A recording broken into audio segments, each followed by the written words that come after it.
Hey guys, welcome to our video about the importance of celebration. It's not just a party. Celebration is a key part of the learning experience for your student. We're going to go over four main points and then I'll give you more context for each one. So first of all, you are deciding as the parent what learning is important for your child, not the committee, not the teachers. Number 2, celebration is the context for which students' final projects fit. They design these projects, the two students and the teachers design these projects for celebration, and celebration is their motivation for meeting that deadline. Celebration, number 3, increases your students' vision about what is possible for themselves, what they can strive for and achieve as they see the efforts of their peers.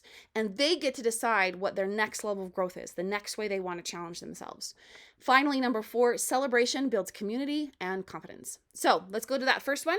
Celebration is a key part of the learning experience for your student as you, the parent, decide what learning for your student is important, not the committee, not the teachers.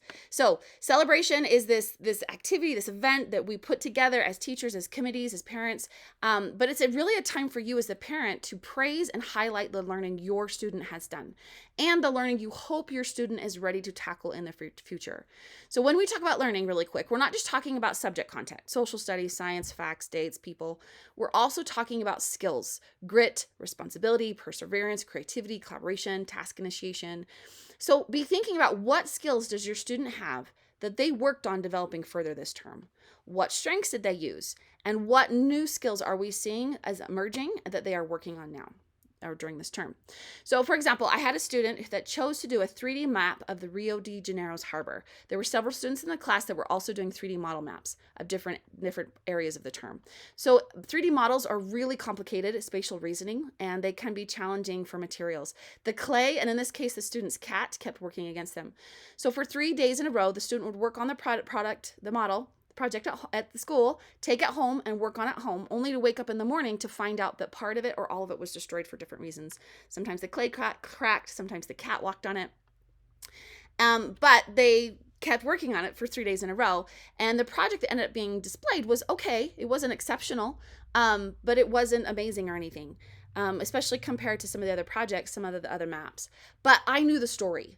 And so for this student who was a perfectionist, who struggled with task initiation, and especially with the fear of failure, this project was a huge win because they did not give up. So we highlighted those learning experiences for the kid. Now, you might have wanted to highlight different things depending on your kid and what they're working on and what's important to you. But for this student and this family, it was this fear of failure that stopped this student over and over again from engaging and working on things. And we highlighted how proud we were of them for continuing to work on it and helping them see their growth, even when the product was like, meh, you know?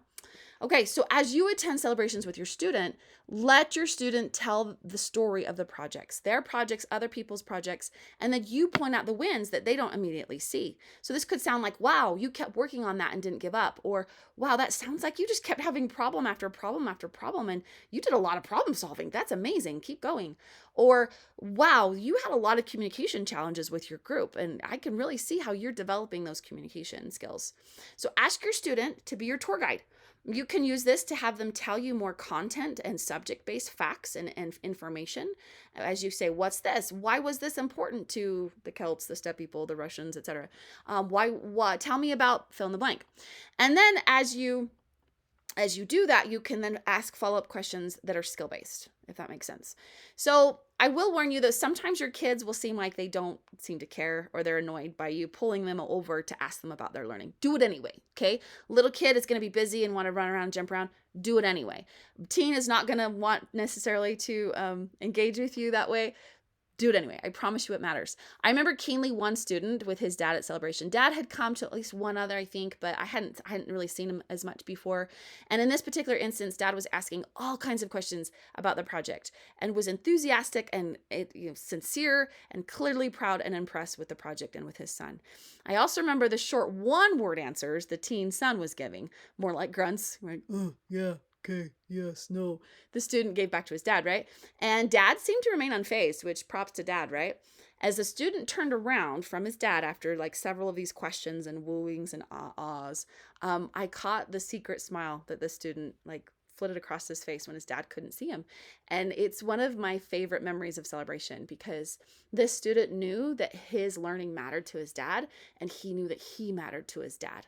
And I saw just an increase of work from him, and engagement and excitement and confidence because of this moment at celebration. So do your best. I know it sounds complicated. It's not. You got this. You guys are all homeschool teacher parents anyway. So just ask the questions, be engaged, and highlight the things that your kid needs to hear about themselves. Number 2, celebration is the context for which students' final projects fit. We design them for celebration. Students design them for celebration, and the celebration is their motivation for meeting the deadline. So one of our goals at the school is to make learning real, not just some fake project or arbitrary deadline. We have real deadlines for our projects with real audiences, and that's celebration. When a student knows their family isn't even coming to celebration, even if it's a really good reason, their energy for their learning noticeably diminishes, even with our most motivated students. And then some students just essentially give up and just will phone it in until the term is over. And an unengaged student quickly turns into a bored student, and a bored student turns into a misbehaving or mischievous student. So we really wanted them to stay engaged, and attendance at celebration is a huge part of that. So your attendance also signals your priorities to your students, that learning is important, that their learning is important, that their work at Link is important. And when things are important, we work harder at them. So think about a student that's in soccer or a play or whatever it is, right? And they go to practice, sports practice, play practice, but then they aren't going to be at the game or the performance. Is their motivation the same? Is their engagement the same? No, it's not. And then if you never come to watch their games or their performance, how does that affect them, and how does that feel? So really try to make it a priority. And even if you can only come for 15 minutes, please come for 15 minutes. It will make a difference. It will really make a difference. And of course, we know that life gets busy. I mean, I am insanely busy. And if you really can't come, we get it. Maybe though, try to see if you can get an aunt or an uncle or a neighbor or a sibling to come with them, or you can, in select cases, you can send your kid alone. Just you have to coordinate that with us, and we can't do it for everybody, but in a pinch, we can try to make that work. So if you really can't come, try to find another solution. And then if that still doesn't work out and your student can't be there, just don't tell them at the beginning of the term. Please, please, please withhold that information for as long as you can. Maybe not till the day before, because then they might be disappointed. But don't tell them early on. Don't give them a reason not to be engaged, essentially. Okay, moving on.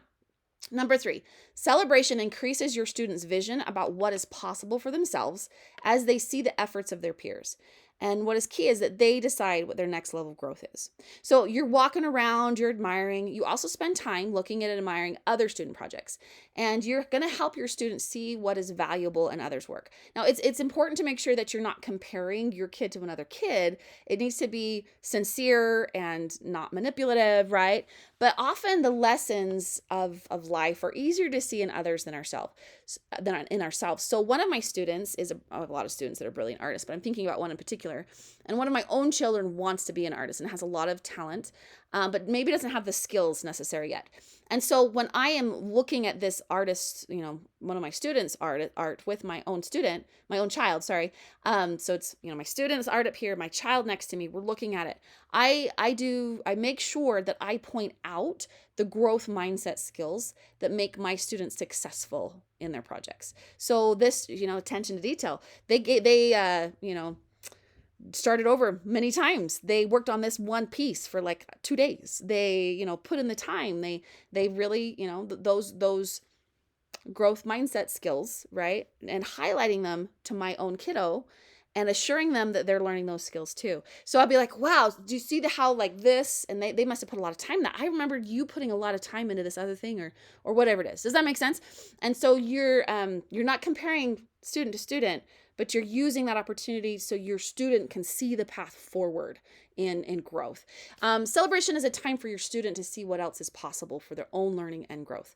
And as they spend time seeing other student projects from their own class and from others, they can get inspired about what is possible for themselves. So for example, my son, who's 12 now, has been with us for the whole time, right? And so it's the time he was 7, I think. And there's a particular student that he really admires who's now graduated and moved on. And he's still still remembers this student's project from over 4 years ago, and how awesome they were, and how much he wants to do that kind of thing and be like that kind of person. And so he's got that in his mind, and he's like set a trajectory for himself, and he's going.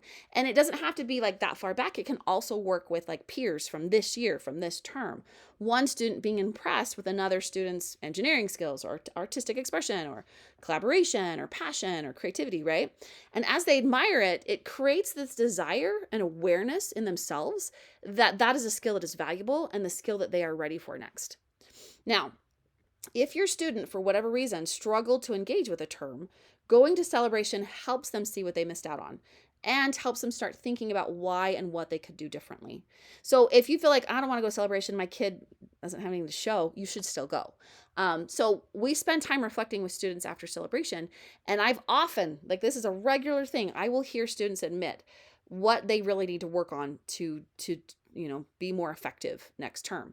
And they're the ones that like language it and put it into words. Like, man, I need to really work on not getting distracted by my friends, or I need to work on managing my time better and not being such a perfectionist, or I need to take more care to make something awesome instead of getting it done so I can have something to show. These are the things that they see and recognize when they're at celebration. And I'm not just talking about the older kids, the teens. Like, I see this in younger kids as well.